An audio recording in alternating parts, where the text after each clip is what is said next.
Hello બાળકો, કેમ છો? Welcome to alpha institute. મારું નામ પ્રિતેશ સર છે. હું તમને ફિઝિક્સ ભણાવું છું. આપણે પહેલું ચેપ્ટર ફિનિશ કરી દીધું છે. એના જો વિડીયો તમારે જોવાના બાકી હોય તો પ્લેલિસ્ટમાં મૂકેલા છે. ઓકે, અને આ જે બી મારી હેન્ડ રિટન નોટ્સ છે એ તમારે લખવાની જરૂર નથી. એ તમારે જોઈતી હોય તો ડિસ્ક્રિપ્શન બોક્સમાંથી તમને મળી જશે.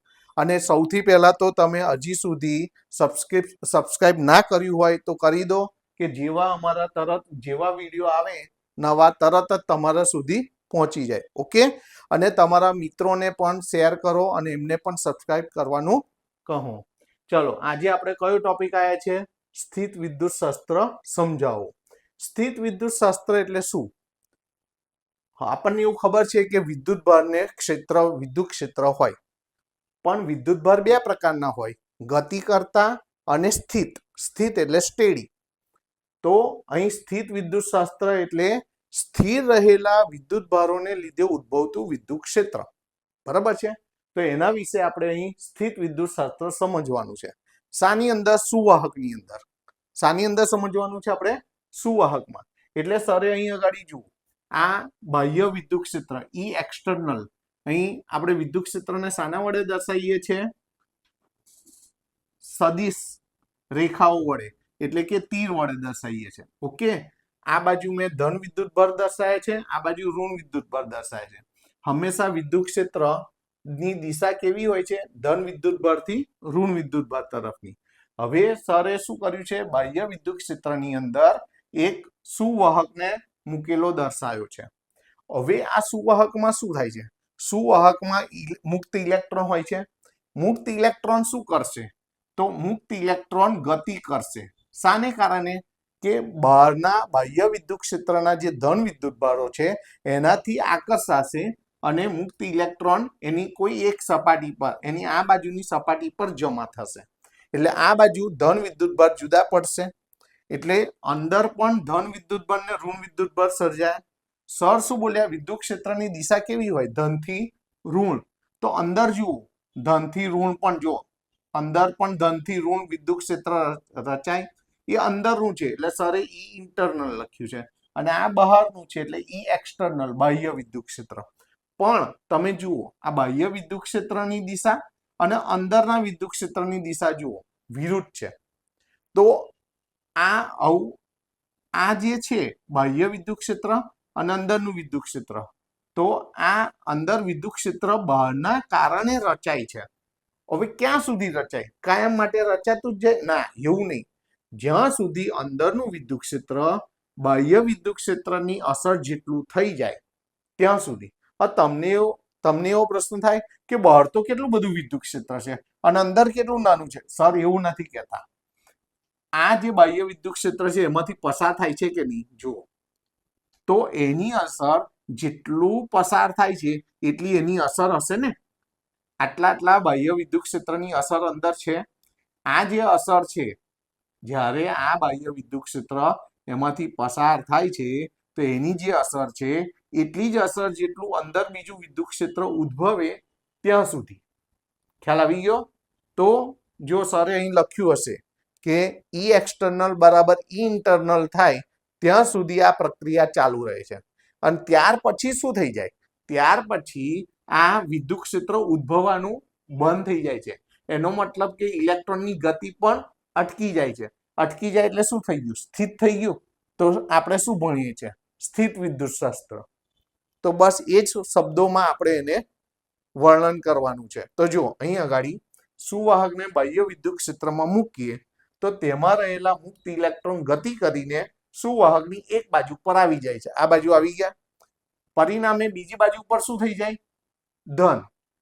પરિણામે બીજી બાજુ પર ધન વિદ્યુત ભાર રહે છે. આથી સુવાહકની અંદર બાહ્ય વિદ્યુત ક્ષેત્રની વિરુદ્ધ દિશામાં, બાહ્ય વિદ્યુત ક્ષેત્ર આ દિશામાં છે અને અંદરનું વિદ્યુત ક્ષેત્ર એની વિરુદ્ધ દિશામાં જુઓ છે. વિરુદ્ધ દિશામાં વિદ્યુત ક્ષેત્ર પ્રેરિત થાય છે. અને આ પ્રક્રિયા જ્યાં સુધી બાહ્ય વિદ્યુત ક્ષેત્ર અને અંદરનું વિદ્યુત ક્ષેત્ર સમાન ના થાય ત્યાં સુધી આ ચાલુ રહે છે. ઓકે, અને ત્યારબાદ વિદ્યુત ભારોનું વહન અટકી જાય છે. જ્યારે આ બંને સમાન થઈ જશે ત્યારે હવે આ જે અંદરનું વિદ્યુત ક્ષેત્ર ઉદ્ભવવાનું બંધ થઈ જાય છે, અથવા એવું પણ કહી શકો કે ઇલેક્ટ્રોનનું વહન અટકી જાય છે, એટલે કે સ્થિત થઈ જાય છે. એટલે કે વિદ્યુત ભારો સ્થિત બને છે, જેને સુવાહકનું સ્થિત વિદ્યુત શાસ્ત્ર કહે છે. સ્થિત વિદ્યુત શાસ્ત્ર એટલે વિદ્યુત ક્ષેત્ર ઉદ્ભવવું, પણ કોને કારણે? સ્થિર વિદ્યુત ભારોને કારણે. તો એ જ આપણે અહીં સમજાવ્યું છે. ક્લિયર થઈ ગયું? તો આને તમારે સરસ રીતે જો સમજી લીધા પછી આટલું લખાણ લખતા પણ આવડવું જોઈએ. ઘણી વાર બાળકોને આપણે કહીએ છીએ ચલો મને સમજાવો, તો 2 લીટીમાં બોલીને અટકી જાય છે. તો છે એકનું એક જ, પણ તમારે આટલું 2 માર્કમાં પૂછાય તો તમારે આટલું લખવું પડે. આ થયું સ્થિત વિદ્યુત શાસ્ત્ર. હવે એના માટેના અગત્યના મુદ્દા, આ થિયરી કરતા પણ વધારે અગત્યના મુદ્દા છે. તો હવે આપણે એ જોઈએ. જો સ્થિત વિદ્યુત શાસ્ત્રના અગત્યના મુદ્દા સમજાવો. 6 મુદ્દા છે. કોઈ પણ એક મુદ્દો 2 માર્કમાં અલગથી પણ પૂછી શકે. જેમ કે તમને એવું પૂછે, આવો પ્રશ્ન ના પૂછે કે સ્થિત વિદ્યુત શાસ્ત્રના અગત્યના મુદ્દા સમજાવો, પણ આ પર્ટિક્યુલર આ પૂછે કે સુવાહકના અંદરના ભાગમાં વિદ્યુત ક્ષેત્ર શૂન્ય હોય છે, સમજાવો. તો તમારે પર્ટિક્યુલર આ પ્રશ્ન, આ જે મુદ્દો છે તમારે આ રીતે લખવો પડે, આના તમને 2 માર્ક મળે.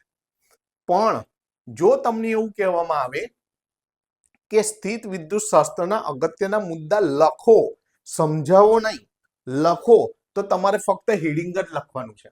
અને 3 માર્કમાં પૂછે તો 6 હેડિંગ લખવાના. જો આ પહેલું હેડિંગ છે, પછી જુઓ આ નંબર 2, વિદ્યુત ભારિત સુવાહકની સપાટી પરના દરેક બિંદુએ વિદ્યુત ક્ષેત્ર લંબ હોય છે. ફક્ત તમારે સ્ટેટમેન્ટ લખવાના જ છે.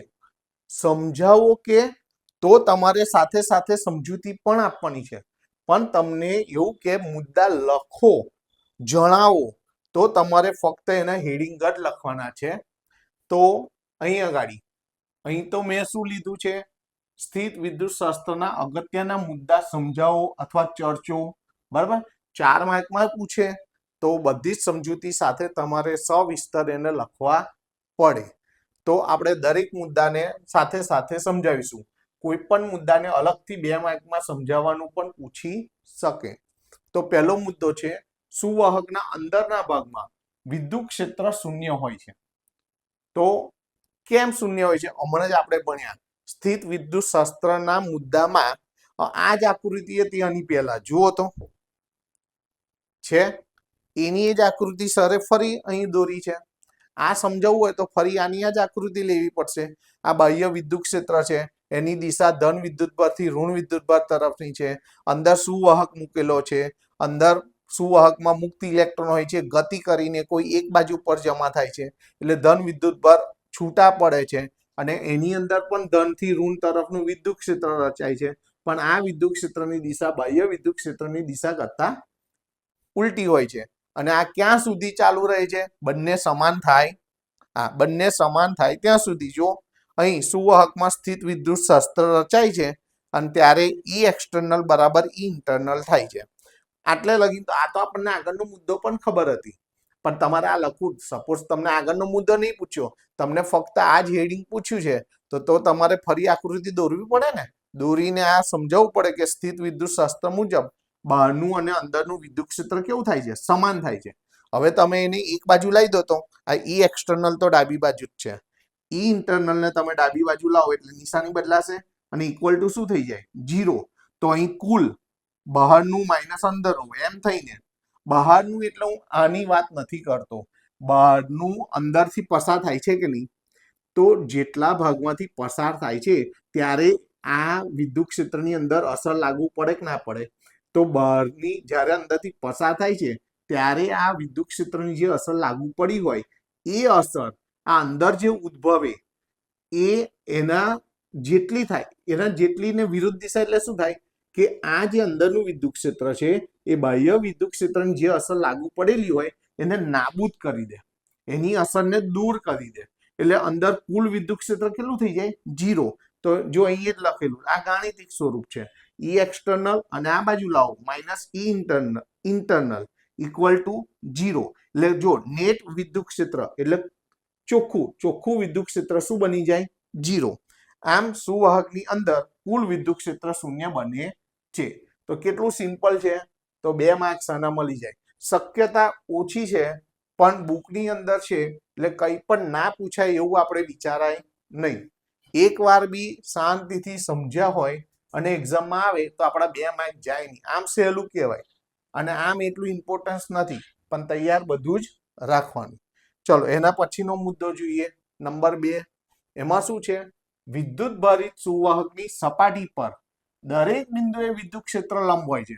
આ મેં એક સુવાહક લીધો છે, બરાબર છે. સુવાહક છે એવું લખીએ આપણે.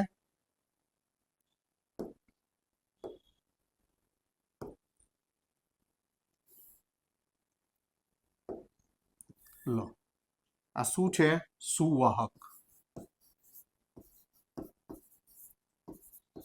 ઓકે, હવે અહીં આગળ જો સુવાહકની સપાટી ઉપર અહીં વિદ્યુત ભાર છે. દરેક વિદ્યુત ભારને શું હોય, પોતાનું વિદ્યુત ક્ષેત્ર હોય. આપણને ખબર છે ધન વિદ્યુત ભાર હોય તો એનું વિદ્યુત ક્ષેત્ર કેન્દ્રગામી દિશામાં એટલે કેન્દ્રથી દૂર તરફ બહારની દિશામાં ત્રિજ્યાવર્તી દિશામાં હોય છે. તો અહીં આગળ મેં બધા ધન વિદ્યુત ભાર દર્શાવ્યા છે, તો એનું વિદ્યુત ક્ષેત્ર હવે સાંભળો, લંબ જ હોય છે એટલે 90 ના ખૂણે હોય છે એવું સાબિત કરવું છે. પણ આપણે એનાથી ઉલટું ધારી લો કે અમુક ખૂણે છે. ચલો આ અહીં વિદ્યુત ક્ષેત્ર સપાટી પર અમુક થીટા ખૂણે છે. તો તમારે અમુક ખૂણે હોય ને તો એના તમારે 2 ઘટકો વિચારવા પડે. તો અહીં વિદ્યુત ક્ષેત્ર, આ જે પરિણામી વિદ્યુત ક્ષેત્ર છે એના 2 ઘટકો, ઈ સમાંતર અને ઈ લંબ. આવી રીતે 2 ઊભા લીટા કર્યા હોય એને સમાંતર ઘટક કહેવાય, અને આવો ઊંધો ટી કર્યો હોય એને લંબ ઘટક કહેવાય. તો અહીં સદિશ ઈ ના 2 ઘટકો છે, સમાંતર ઘટક અને લંબ ઘટક. હવે સાંભળો, આપણે તો લંબ સાબિત કરવું છે. લંબ સાબિત કરવું છે એટલે લંબ ઘટકનું અસ્તિત્વ હોય છે એવું બતાવવાનું, અને સમાંતરને આપણે લંબ સાબિત કરવું છે એટલે આની જરૂર નથી. તો ઈ સમાંતરનું અસ્તિત્વ નથી એવું આપણે બતાવવું છે. અને કેમ નથી, અને હોય અસ્તિત્વ હોય તો શું થાય, એ બધી અહીં ચર્ચા કરવાની છે. તો જુઓ, અહીં મેં એ જ લખ્યું છે, જો ઈ સમાંતર ઘટકનું અસ્તિત્વ હોય, એમ માની લો કે અહીં ઈ સમાંતર ઘટક છે, તો એના વડે વિદ્યુત ભાર પર વિદ્યુત બળ લાગે. વિદ્યુત બળ કેવી રીતે લાગે, વિદ્યુત ભાર તો છે, આપણે એફ નું સૂત્ર શું હોય છે, આપણે એફ ઇઝ ઇક્વલ ટુ ઈ ક્યુ કહીએ છીએ. વિદ્યુત ભાર છે, આ વિદ્યુત ક્ષેત્રનો સમાંતર ઘટક છે, તો બંને ભેગા થઈને વિદ્યુત ભાર પર શું લગાડે, બળ લગાડે. અને બળને લીધે શું થાય, કાર્ય થાય. કાર્ય એટલે શું, વિદ્યુત ભાર ગતિ કરે. કાર્યનો મતલબ અહીં વિદ્યુત બળ લાગે અને એને લીધે ગતિ કરવા લાગે. હવે સાંભળો, આપણે શું ભણીએ છીએ, સ્થિત વિદ્યુત શાસ્ત્ર. સ્થિત વિદ્યુત શાસ્ત્ર એટલે વિદ્યુત ભાર કેવા હોવા જોઈએ, સ્થિર. પણ તો ગતિ કરવા લાગે છે એટલે કે સ્થિત ના રહે, એટલે કે સ્થિત વિદ્યુત શાસ્ત્ર ન ઉદ્ભવે. તો એ આપણા કામનું નથી. આથી કહી શકાય કે ફક્ત ઈ લંબ ઘટકનું જ અસ્તિત્વ હોય, એટલે કે વિદ્યુત ક્ષેત્ર લંબ ઘટક તો 90 ના ખૂણે જ હોય, એટલે કે દરેક બિંદુએ વિદ્યુત ક્ષેત્ર સપાટીને લંબ હોય છે. ક્લિયર થઈ ગયું? ઓકે, આ તો આપણે રફ કરેલું છે, તો એને આપણે કેન્સલ કરી દઈએ.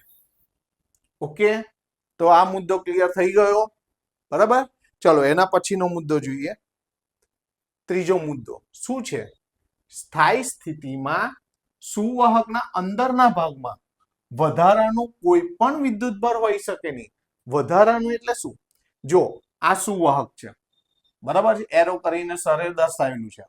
બહાર તો આપણે વિદ્યુત ભાર દર્શાવેલા જ છે, પણ અંદર કોઈ વધારાનું એટલે અંદર કોઈ વધારે હોતો નથી એવું આપણે બતાવવું છે. હવે આપણે એવું ઓલરેડી ભણી ગયા છે કે સુવાહકની અંદરના ભાગમાં વિદ્યુત ક્ષેત્ર શૂન્ય. પહેલો જ મુદ્દો આપણો જો, સુવાહકના અંદરના ભાગમાં વિદ્યુત ક્ષેત્ર શૂન્ય હોય છે, ખબર જ છે. આપણે આ બંને ભેગું થઈને શું થઈ ગયું, 0. તો એ જ મુદ્દો અહીં આગળ લીધો છે.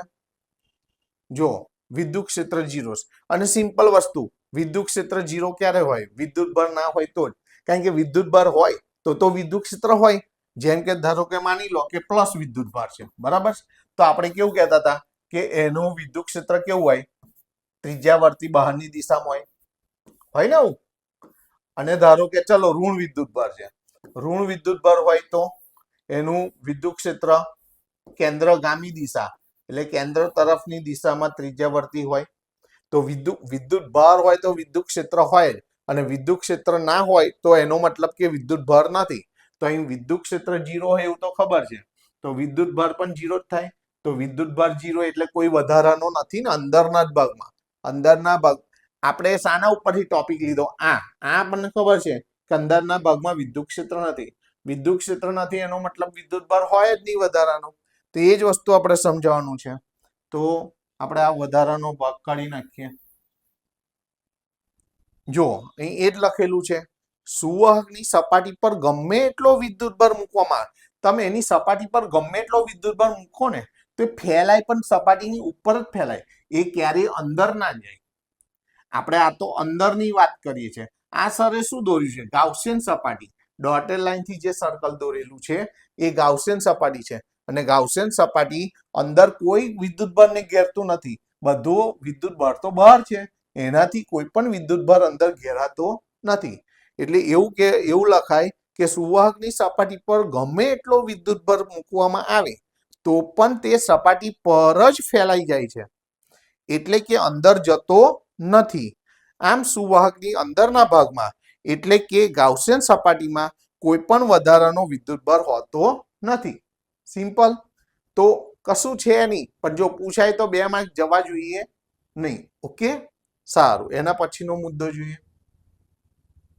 સુવાહકના સમગ્ર કદમાં એટલે સમગ્ર ભાગમાં, કદ આવ્યું એટલે અંદર બહાર બધું આવી ગયું. સુવાહકના સમગ્ર કદમાં સ્થિત વિદ્યુત સ્થિતિમાન અચળ હોય છે.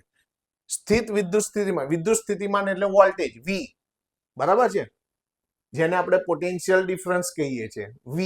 તો સુવાહકના સમગ્ર કદમાં સ્થિત વિદ્યુત સ્થિતિમાન અચળ હોય છે. આ એક મુદ્દો, અને પાછો બીજો અંદર એક પોઈન્ટ એડ કર્યો છે. અને અંદરના ભાગમાં તેનું મૂલ્ય સપાટી પરના મૂલ્ય જેટલું જ હોય. એટલે સપાટી પર જેટલું વોલ્ટેજ હોય છે અંદર પણ એટલો જ વોલ્ટેજ હોય છે. જો 2 મુદ્દા છે.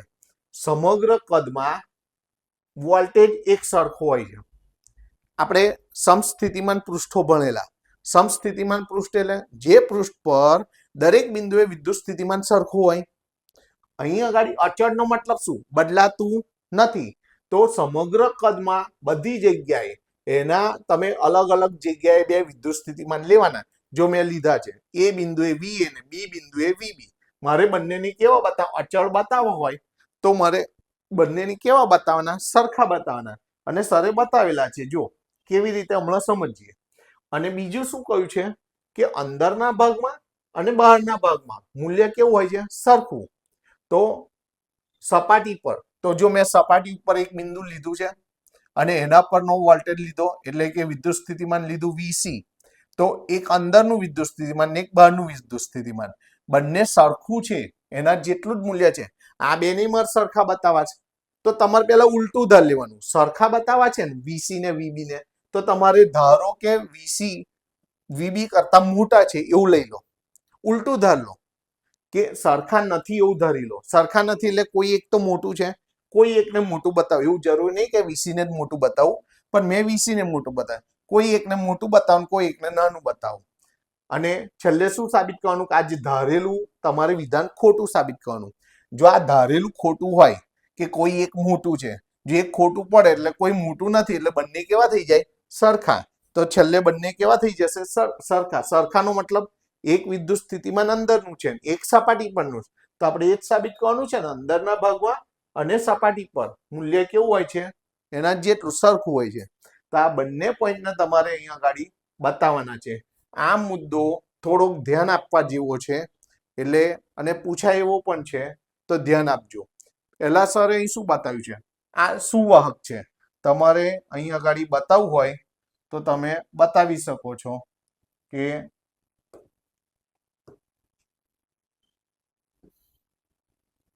શું છે? આ સુવાહક છે. ઓકે, હવે જો સુવાહકની સપાટી પર તો વિદ્યુત ભાર છે જ, અંદરના ભાગમાં વિદ્યુત ક્ષેત્ર 0 છે એ પણ ખબર છે. હવે આપણે શું બતાવવું છે કે સમગ્ર કદમાં વિદ્યુત સ્થિતિમાન અચળ હોય છે. તો તમારે શું કરવાનું? કોઈ એક વિદ્યુત ભારને એ બિંદુથી બી બિંદુ તરફ, જો સરે એરો મારેલો છે, એટલે એ બિંદુથી બી બિંદુ પર લઈ જવો છે.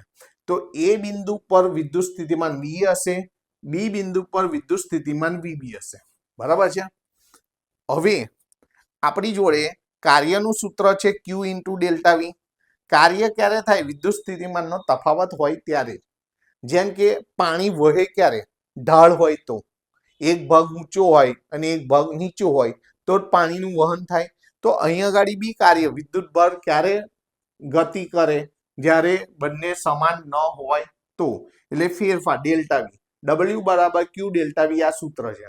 હવે અહીંયા આગળ સાંભળજો કે અંદર કાર્ય અહીં વિદ્યુત ક્ષેત્ર કેવું છે? શૂન્ય છે. વિદ્યુત ક્ષેત્ર શૂન્ય હોય તો બળ ના હોય. કારણ કે એફ બરાબર શું છે? એફ બરાબર ઇક્યુ. સાંભળજો, કાર્ય એટલે બળ ગુણ્યા સ્થાનાંતર. તો E0 છે એ તો આપણે પહેલો જ મુદ્દો ભણ્યા કે સુવાહકની અંદર વિદ્યુત ક્ષેત્ર 0 હોય છે. વિદ્યુત ક્ષેત્ર 0 હોય એટલે વિદ્યુત બળ 0 હોય. બળ જ ના હોય તો કાર્ય કઈથી થવાનું? બળ વગર સ્થાનાંતર ક્યાંથી થવાનું? તમારે આને ખસેડવો છે તો એના પર વિદ્યુત બળ તો લાગવું જોઈએ ને. તો વિદ્યુત બળ પર વિદ્યુત બળ લાગશે તો જ એ સ્થાનાંતર કરશે. તો અહીં વિદ્યુત ક્ષેત્ર એટલે જ આ દર્શાવ્યું છે વિદ્યુત ક્ષેત્ર 0 છે એટલે વિદ્યુત બળ 0 થાય. વિદ્યુત બળ 0 થાય એટલે કાર્ય 0 થાય.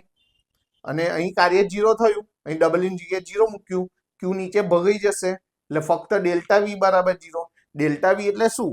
વી નો ફેરફાર, તફાવત. તો અહીં વી નો તફાવત વીએ માઇનસ વીબી અથવા વીબી માઇનસ વીએ. આપણે જનરલી અંતિમ માઇનસ પ્રારંભિક લખીએ એટલે વીબી માઇનસ વીએ. તો માઇનસ વીએ ને આ બાજુ લાવો એટલે પ્લસ વીએ થઈ ગયું. વીએ ઇક્વલ ટુ વીબી. જો આવી ગયું? સરખા થયા. આ બંને સરખા થાય એટલે અચળ થઈ ગયું. અચળનો મતલબ શું? બેમાં કોઈ ફેર નથી, બંનેનું મૂલ્ય સમાન છે. તો અહીં સમાન આવી ગયું એટલે કે વિદ્યુત સ્થિતિમાન અચળ છે. એટલે આ તમારે હવે જો આમ તો ક્લિયર થઈ જાય એવું છે, છતાં પણ તમારે લખવું હોય કે આ W0 કેવી રીતે લીધું તો અહીં તમે દર્શાવી શકો છો. કારણ કે E બરાબર 0 હોવાથી F બરાબર ઇક્યુ મુજબ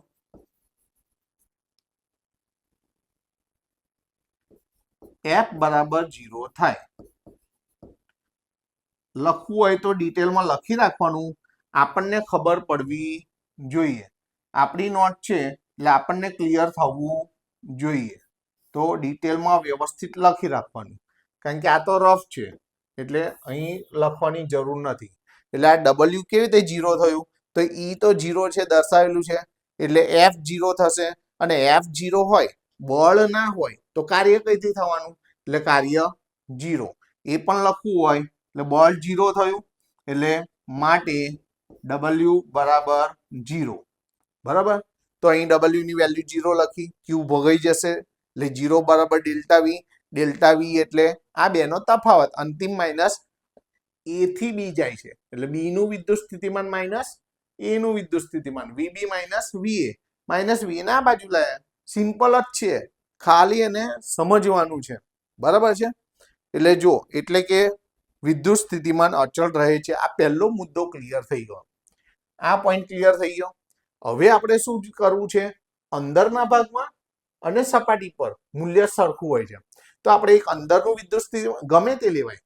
મેં વીબી લીધું છે, તમે વીએ પણ એક અંદરનું લેવાનું, એક સપાટી પરનું. હવે સરે અહીં સપાટી પર લીધું, તમે અહીં સપાટી પર લો, અહીં સપાટી પર લો, કોઈ બી જગ્યાએ તમારે બતાવવાનું. એટલે સપાટી પરનું એક વિદ્યુત સ્થિતિમાન લીધું અને એક અંદરનું લીધું અને આપણે સાબિત કરવું છે સરખું છે. પણ આપણે ઉલટું ધારી લેવાનું, સરખું નથી એવું ધારી લેવાનું. અને આ જે ધારેલું વિધાન છે એને આપણે ખોટું પાડીશું. જો આ ખોટું પડે, સરખું નથી એવું ખોટું પડે, એનો મતલબ કે સરખું છે એવું સાબિત થઈ જાય. તો આપણે વીસી ગ્રેટર દેન વીબી એવું લીધું. હવે આ વીબી ને આપણે પેલી બાજુ લઈ જઈએ તો VC minus VB greater than 0 થાય. આનો મતલબ કે તફાવત 0 નથી. જો ધન મળ્યો, 0 થી મોટો મળ્યો, એનો મતલબ કે ડેલ્ટા વી 0 નથી. હવે સાંભળજો, ડેલ્ટા વી 0 નથી એટલે કાર્ય મળે. અહીં સાંભળજો, ડેલ્ટા વી 0 હતું તો જો કાર્ય 0 હતું. અરસપરસ છે, કાર્ય 0 તો ડેલ્ટા વી 0. તો એનો મતલબ ડેલ્ટા વી 0 હોય તો કાર્ય 0 હોય ને હોય, તો એનો મતલબ ડેલ્ટા વી 0 ના હોય તો કાર્ય મળે. તો અહીં જો ડેલ્ટા વી 0 નથી એવું આવ્યું. ડેલ્ટા વી 0 નથી એટલે આ Q W is equal to Q delta V મુજબ આપણને કાર્ય મળે. કાર્યને લીધે શું થાય હમણાં સમજાવ્યું એવું જ, વિદ્યુતભાર વાહકો શું કરે? ગતિ કરે. કાર્યનો મતલબ એ શું કરે? ગતિ કરે. અને ગતિ કરે તો આપણે શું ભણી રહ્યા છે? સ્થિત વિદ્યુત શાસ્ત્ર. તો વિદ્યુતભારો સ્થિત ક્યાં રહ્યા? જુઓ, કાર્ય થાય અને વિદ્યુતભારો ગતિમાં આવશે, પરંતુ તે શક્ય નથી કારણ કે અહીં આપણે સ્થિત વિદ્યુત શાસ્ત્ર છે. ઓકે, એનો મતલબ કે આ શક્ય નથી, એનો મતલબ કે આ જે ધાર્યું છે એ ખોટું પડ્યું. તો આ વીસી જે સપાટી પર છે એ આનાથી મોટું હોઈ શકે નહીં. આથી વીસી ગ્રેટર દેન વીબી ના હોઈ શકે, એટલે કે સપાટી પર અને અંદરનું વીનું મૂલ્ય સમાન થાય. ખ્યાલ આવી ગયો? ઓકે, ચલો એના પછીનો મુદ્દો લઈએ. હવેના મુદ્દા અગત્યના છે અને બે માર્કમાં પૂછાય છે. આ મુદ્દો પણ પૂછાય એવો હતો જે મેં તમને હા, પણ આ મુદ્દામાં વધારે ધ્યાન આપવા જેવું છે. હવેના જે બે મુદ્દા છે બહુ જ અગત્યના છે પણ સહેલા છે. જુઓ, વિદ્યુત ભારિત સુવાહકની સપાટી પર વિદ્યુત ક્ષેત્રનું સૂત્ર મેળવવાનું છે. Sigma upon epsilon 0 n caret. આવું સૂત્ર આપણે મેળવવાનું છે. અદિશ સ્વરૂપે લખવું હોય તો E is equal to sigma upon epsilon 0. ઉપર તીર કરો તો n કેરેટ લખવું પડે, ઉપર તીર ના કરો તો n કેરેટ ના લખો તો ચાલે. જો સરે અહીં સદિશ નહીં કર્યું, તીર નથી કર્યું તો n કેરેટ નથી લખ્યું. તમે લખવું હોય તો નીચેના સ્ટેપમાં લખવાનું, એટલે કે સદિશ E બરાબર sigma upon epsilon 0 n caret થાય છે. કેવી રીતે થાય છે? તો અહીં આગળ એક આ સુવાહક સપાટી લીધી, દર્શાવી દઈએ વિદ્યુત ભારિત સુવાહક સપાટી.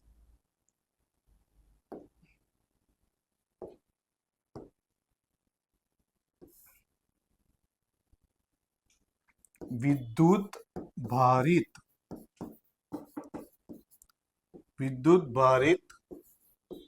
સુવાહક સપાટી. હવે જો આ સુવાહક સપાટી છે એટલે એનો કોઈ એક ભાગને હું ધ્યાનમાં લઉં તે સુવાહક છે એટલે અંદર વિદ્યુતભાર હોય જ, બરાબર છે. એને અને મેં અહીં આગળ એક ગાઉસિયન સપાટી લઈ લીધી જેને પિલ બોક્સ કહ્યું છે. વિદ્યુતભારોને ઘેરતી કોઈ એક સપાટી, એક બોક્સ જેને આપણે પિલ બોક્સ કહીએ છીએ. તો અહીં એક સપાટી લીધી જેમાં વિદ્યુતભાર, કારણ કે આ વિદ્યુતભારિત સપાટી છે એટલે અહીં આગળ વિદ્યુતભાર ઘેરેલો છે, તો એની પૃષ્ઠ ઘનતા સિગ્મા લઈ લીધી. અને આ એક નાનું પિલ બોક્સ છે પણ આપણે આકૃતિમાં મોટું બતાવ્યું છે. એકચ્યુઅલમાં એ કેવું છે, સાઈઝમાં બહુ જ નાનું છે. તો એનું સપાટી, એનું ક્ષેત્રફળ પણ કેવું હોય, પૃષ્ઠફળ પણ કેવું હોય, નાનું, જેને આપણે ડેલ્ટા એસ વડે દર્શાવ્યું, ડેલ એસ વડે દર્શાવ્યું છે. બરાબર છે. સારું, હવે જુઓ, ગાઉસના નિયમ મુજબ ફ્લક્સ ફાઈ બરાબર ક્યુ અપોન એપ્સિલોન 0 આ સૂત્ર છે. હવે ફ્લક્સનું બીજું સૂત્ર છે ઈ આપણે આવું લખતા હતા, ફ્લક્સ બરાબર સદિશ ઈ ડોટ સદિશ એસ અથવા ડેલ્ટા એસ, આવી રીતે લખતા હતા. અહીં ડેલ એસ છે, ઈ ડેલ એસ, બરાબર. અને ક્યુ, હવે સાંભળો, સિગ્મા બરાબર ક્યુ અપોન, આપણે આવું બી લખતા હતા, સિગ્મા પૃષ્ઠ ઘનતા એટલે એકમ ક્ષેત્રફળ દીઠ વિદ્યુતભાર. અહીં ક્ષેત્રફળની જગ્યાએ સૂક્ષ્મ પૃષ્ઠફળ છે ડેલ એસ, તો સિગ્મા બરાબર ક્યુ અપોન ડેલ એસ થાય. તો આમાંથી ડેલ એસ ને આમ લઈ દો તો ક્યુ ની, અહીંથી ક્યુ ની કિંમત મૂકવાની છે. ક્યુ એટલે શું થશે? Sigma del S. અને ફ્લક્સનું આ સૂત્ર છે, શું છે? ઈ ડેલ એસ. બંને બાજુ ડેલ એસ શું થશે? કેન્સલ થશે. તો ઈ બરાબર સિગ્મા પણ એપ્સિલોન 0. કેટલું સિમ્પલ છે જુઓ. ફક્ત ગાઉસનો નિયમનું સૂત્ર તો બધાને ખબર હોય, અહીં ક્યુ ની કિંમત મૂકવાની છે, નહીં ફ્લક્સનું બીજું સૂત્ર મૂકવાનું છે. બંનેમાંથી ડીએસ કોમન કેન્સલ કરો એટલે આવી ગયું. ઓકે, આ વધારાનું છે એને આપણે દૂર કરી દઈએ. ઓકે, તો આ પણ 2 માર્કની અંદર પૂછાય એવું છે. હવે એના પછીનો જે આજના દિવસનો સૌથી અગત્યનો મુદ્દો છે અને 2 માર્કમાં ઘણીવાર પૂછાયો છે, તો શું છે? જો સરે આઈએમપી 2 માર્ક્સ લખેલું જ છે. સુવાહકની બખોલમાં સ્થિત વિદ્યુત શિલ્ડિંગ હોય છે. આ સ્થિત વિદ્યુત શિલ્ડિંગ એટલે શું? તમે એનાથી શિલ્ડ થયેલા છે. શિલ્ડ થયેલા છો એટલે એનાથી બંધ છો. એટલે અને વિદ્યુત શિલ્ડિંગ એટલે વિદ્યુતથી તમે સુરક્ષિત. હા, શિલ્ડિંગનો મતલબ અહીં સુરક્ષિત થશે. વિદ્યુતની એના પર અસર થતી નથી. શિલ્ડિંગ કોઈ વસ્તુ આપણે સીલ બોલીએ છીએ ને, દુકાનને ધારો કે કોઈ ગેરમાર્ગે કોઈ ધંધો કરતા હોય તો ત્યાં આવીને સીલ કરી જાય છે ને, તો એ જ સીલ ઉપરથી અહીં શિલ્ડિંગ એટલે એને સુરક્ષિત છે. એ એક ગેરમાર્ગે જે ધંધો થતો હોય એને તમે એને શું કરી દીધો? સુરક્ષિત કરી દીધો, એને બંધ કરી દીધો. તો અહીં પણ સ્થિત વિદ્યુત શિલ્ડિંગ એટલે સ્થિત વિદ્યુતની એની ઉપર અસર થતી નથી. ક્યાં? બખોલમાં. કેમ એવું? તો જો અહીં એક સરે સુવાહક સપાટી અહીં દોરેલી છે. બહાર સપાટી પર વિદ્યુત ભાર છે તો એનું તો વિદ્યુત ક્ષેત્ર હોય બહાર. હવે વાત થાય છે બખોલમાં. આ સરે બખોલ દોરી છે. બખોલનો કોઈ આકાર હોય નહીં એટલે તમારે આવું પરફેક્ટ અંડાકાર દોરવું એવું જરૂર નથી. ગમે તેવી આકારની હોઈ શકે ને ગમે તે સાઈઝની હોઈ શકે. એટલે તમારે કોઈ પણ અંદર એક બખોલ બતાવવાની એવું જરૂરી નથી કે સરે બરાબર સેન્ટરમાં દોરી છે એટલે તમે સાઈડમાં દોરી શકો. પછી આ સુવાહકની સપાટી દોરી છે એ પણ આવી જ લેવાની એવું જરૂરી નથી કે વચ્ચે ખાડો રાખવાનો છે ને આજુબાજુ આ તમને એવું લાગશે કે આ થોડુંક દિલ જેવો શેપ છે તો આવું જ દોરવું જોઈએ એવું જરૂરી નથી. તમે કોઈ પણ આકારનો એક સુવાહક લો, અંદર કોઈ પણ આકારની અને કોઈ પણ સાઈઝની એક તમે બખોલ બતાવો અને બખોલની અંદર આપણે આ બંને પોઈન્ટ આગળ ભણી ગયા છે કે સુવાહકની અંદર પણ વિદ્યુત ક્ષેત્ર 0 હોય છે અને વિદ્યુત ક્ષેત્ર 0 છે એનો મતલબ વિદ્યુત ભાર વધારાનો હોઈ શકે નહીં. તો Q બરાબર 0 ને E બરાબર 0. તો આના પરથી શું નક્કી થાય છે કે અંદર કોઈ બખોલ હોય તો અંદર કોઈ વિદ્યુત ભાર નથી કે કોઈ વિદ્યુત ક્ષેત્ર નથી. વિદ્યુત ભાર નથી એટલે બહારનો અંદર આવી શકતો નથી અને અંદર પણ હોતો નથી. તો એનો મતલબ કે બહારના વિદ્યુત ક્ષેત્રની આના પર અસર થતી નથી. એટલે બહાર ગમે એટલું વિદ્યુત ક્ષેત્ર હોય તો બખોલની અંદર કંઈ પણ કોઈ વિદ્યુત પરિપથ હોય તો પણ એને બહારના વિદ્યુત ક્ષેત્રની અસર લાગુ પડતી નથી. એ જ વસ્તુ તમારે અહીં સમજાવવાની છે. તો સુવાહકની બખોલમાં કોઈ પણ વિદ્યુત ભાર હોતો નથી. સુવાહકની બખોલમાં કોઈ પણ વિદ્યુત ભાર હોતો નથી. આથી વિદ્યુત ક્ષેત્ર પણ શું હોય છે? શૂન્ય હોય છે. પછી ભલે ને બખોલનું પરિમાણ કે આકાર ગમે તે હોય, જો સર બોલ્યા ને, પછી ભલે ને સપાટી પર ગમે એટલો વિદ્યુત ભાર મૂકવામાં આવે અથવા સુવાહકને ગમે એટલા પ્રબળ વિદ્યુત ક્ષેત્ર મૂકવામાં આવે, જો ગમે એટલા પ્રબળ વિદ્યુત ક્ષેત્રમાં મૂકવામાં આવે એટલે કે બાહ્ય વિદ્યુત ક્ષેત્રની કોઈ પણ અસર બખોલની અંદર થતી નથી. એટલે કે તે બખોલ બાહ્ય વિદ્યુત ક્ષેત્રથી શિલ્ડેડ છે એટલે કે સુરક્ષિત છે, જેને આપણે સ્થિત વિદ્યુત શિલ્ડિંગ કહે છે. ક્લિયર થઈ ગયું? હવે એનું એક ઉદાહરણ, જો આપણે કારની બખોલમાં બેઠા હોઈએ અને એકાએક વીજળી પડે તો બખોલમાં બેઠેલા વ્યક્તિને તેની કોઈ પણ અસર થતી નથી. પણ ગાડીના કાચ ખુલ્લા હોવા જોઈએ નહીં, નહીં તો એ પ્રોપર બખોલ કહેવાય નહીં. ઉપયોગ: કોઈ પણ વિદ્યુત પરિપથને જો બાહ્ય વિદ્યુત ક્ષેત્રથી સુરક્ષિત રાખવી હોય તો આ સ્થિત વિદ્યુત શિલ્ડિંગ નો ઉપયોગ કરવામાં આવે છે.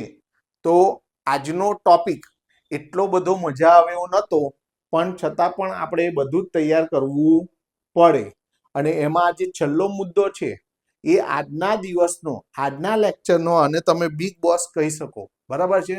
સૌથી વધારે આજના જે ટોપિક લીધો આપણે સ્થિત વિદ્યુત શાસ્ત્ર, એમાં સૌથી વધારે પૂછાયેલો પ્રશ્ન હોય તો આ છે, સુવાહકની બખોલમાં સ્થિત વિદ્યુત શિલ્ડિંગ હોય છે એ સમજાવો. અથવા એટલું પૂછે સ્થિત વિદ્યુત શિલ્ડિંગ સમજાવો, બરાબર છે. તો તમારે આ પ્રમાણે આકૃતિ દોરીને આટલું લખવું પડે. ઓકે, ચલો આગળની થિયરી હવે નેક્સ્ટ પીરિયડમાં લઈશું. ઓકે, ચલો ટાટા બાય, સી યુ.